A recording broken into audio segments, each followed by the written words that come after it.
Qué alegría volvernos a encontrar en el reto incendiario, tus primeros 40 días ardiendo. Espero que después de estas semanas juntos hayas hecho muy buenas relaciones en el grupo, estés disfrutando de vivir esta experiencia acompañado. Esta semana el tema ha sido confía en Dios.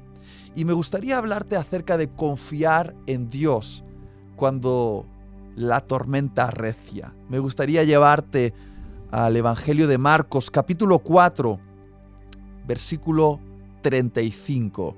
Dice, aquel día, cuando llegó la noche, les dijo, pasemos al otro lado. Era de noche y Jesús les dice a los discípulos, pasemos al otro lado.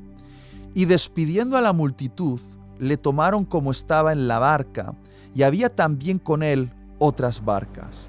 Pero se levantó una gran tempestad de viento y echaba las olas en la barca de tal manera que ya se anegaba. Y él estaba en la popa, durmiendo sobre un cabezal. Y le despertaron y le dijeron, Maestro, ¿no tienes cuidado que perecemos? Y levantándose, reprendió al viento y dijo al mar, calla, enmudece. Y cesó el viento y se hizo grande bonanza y les dijo, ¿por qué estáis así de amedrentados? Otra versión dice, ¿por qué tenéis miedo? ¿Por qué estáis tan ansiosos, tan abrumados? Y les pregunta, ¿acaso no tenéis fe? Entonces temieron con gran temor y se decían el uno al otro, ¿quién es este que aún el viento y el mar le obedecen?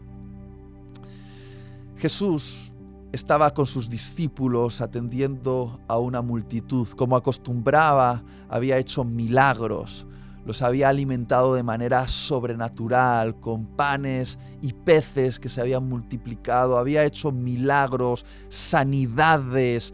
Había liberado a personas oprimidas por el diablo. Y el Padre le dice a Jesús, tengo una misión para ti al otro lado, en la región de Gadara. Hay un endemoniado que tiene una legión de demonios dentro y anda semidesnudo en el cementerio causando revuelo en Gadara. Ve, porque lo voy a convertir en el mejor evangelista de la región. Entonces Jesús dice a los discípulos, preparad la barca porque vamos a ir al otro lado. Y yo me temo que el mundo de las tinieblas sabía, intuía que Jesús iba rumbo a Gadara y que iba a tener un encuentro liberador con aquel endemoniado. Y pienso que la tormenta que se levantó fue una tormenta satánica, una tormenta empujada por aquellos demonios, el mundo de las tinieblas que querían impedir que Jesús llegase al otro lado. Y quiero decir esto porque me gustaría hacerte una advertencia en este punto. Que haya una tormenta en tu camino no significa que vayas en mala dirección. Lo voy a volver a decir. Que haya una tormenta en tu camino no significa que vayas en mala dirección. A veces, cuando las cosas se ponen difíciles, es una señal de que estás siguiendo el rumbo adecuado. Jesús iba rumbo a la misión del Padre, iba a liberar a un endemoniado de una opresión que lo tenía encadenado durante años. Y esta tormenta se desató para intentar impedir que Jesús llegase a su destino. Escúchame, hay tormentas en tu vida que son a causa de tu obediencia. Hay tormentas en tu vida que se levantan para impedir que cumplas tu destino. Y que haya una tormenta en tu camino, no siempre significa que te estés equivocando. Como Jonás. Pero ese fue otro tipo de tormenta. Una tormenta en tu camino a veces significa que vas en buena dirección y que las cosas se están poniendo difíciles porque algo maravilloso va a pasar, ¿vale? Jesús estaba agotado. La Biblia dice que se queda dormido, dormido en medio de la tormenta, vientos huracanados golpeando la barca, olas salpicando la embarcación, moviéndose de un lado a otro. Tan fuerte era la tormenta, que aquellos discípulos, muchos de ellos pescadores, que conocían el mar, estaban aterrados de miedo. Entonces no era cualquier tormenta, era una tormenta aterradora, una tormenta que había aparecido de la nada y hacía que esos discípulos estuviesen temiendo por su vida. Ellos temían por su vida mientras Jesús roncaba. Ellos tenían miedos de morir mientras Jesús estaba dormido. La misma tormenta, dos reacciones diferentes. La misma tormenta estaba haciendo que los discípulos estuviesen en un ataque de pánico y la misma tormenta estaba haciendo que Jesús estuviese en completa paz. La misma tormenta, pero dos actitudes diferentes. Escúchame, dos actitudes diferentes. Unos en completo pánico y Jesús en completa paz. Ahora, lo interesante es que cuando los discípulos despiertan a Jesús, por cierto, con una acusación bien graciosa, le dicen al Salvador del mundo: ¿no te importa que nos muramos? Claro que le importa, por eso está ahí. Entonces le despiertan y Jesús parece un poquito molesto. Un poco molesto porque le han despertado de su sueño y un poco molesto porque le están interrumpiendo por algo que según Jesús no debería causarles tanto terror. Jesús se levanta y dice a la tormenta: "Shh, calladita", y los vientos paran y se hace la paz. La paz que estaba en Jesús, dentro de Jesús, sale hacia afuera. La tormenta nunca había logrado entrar dentro de Jesús y por eso Jesús tenía autoridad sobre esa tormenta, porque solo podemos tener autoridad sobre la tormenta en la que logramos descansar con paz. Pero bueno, eso es otro tema. Lo que me parece interesante es el reproche que Jesús le hace a los discípulos. Les dice: ¿por qué tenéis miedo? ¿Por qué tanta ansiedad? ¿Por qué estáis tan emocionalmente abrumados? Y les pregunta: ¿acaso no tenéis fe? Y claro, la pregunta que yo me he hecho muchas veces es, bueno, ¿fe en qué? ¿Qué fe tenían que tener para no temer en medio de una tormenta? Y si te das cuenta, la fe a la que se estaba refiriendo Jesús era fe en la palabra que Jesús había pronunciado. Jesús les había dicho: vamos a pasar al otro lado. No les dijo: quizá pasemos al otro lado. No les dijo: vamos a intentar pasar al otro lado. No les dijo: si hay suerte, pasaremos al otro lado. Jesús les dijo: vamos a pasar al otro lado. Y aquel que es Dios, que creó con cada palabra de su boca, cada átomo del cosmos, había hablado. Y sus palabras son más fiables y más estables que cualquier otra cosa en el universo. Y si Jesús había dicho: vamos a pasar al otro lado, esas palabras iban a cumplirse.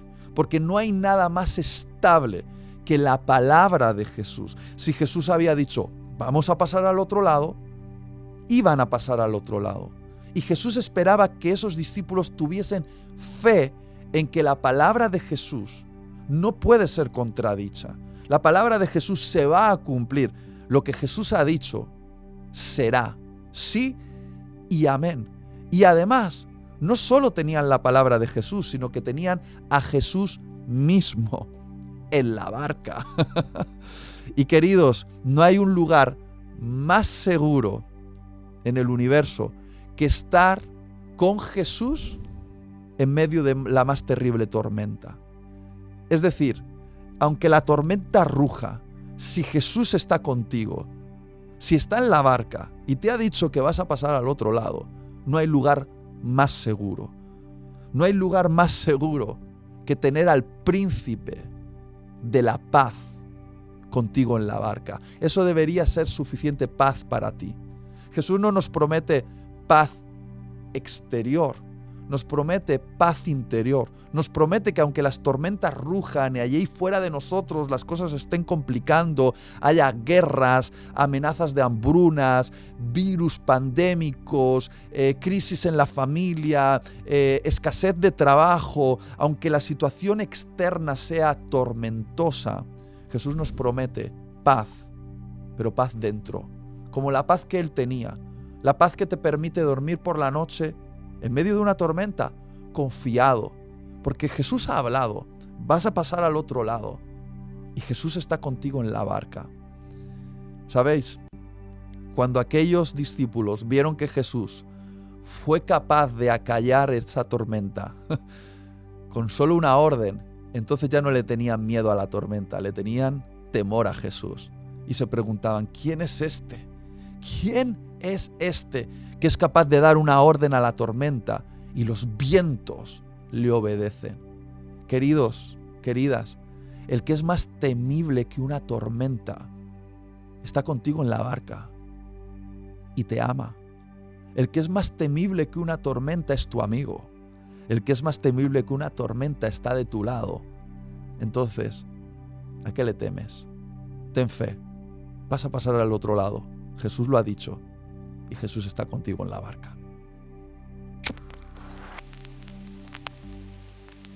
Como llevamos haciendo durante estas semanas, es el momento de poner en común en el grupo la experiencia vivida. Es el momento de hacer una evaluación.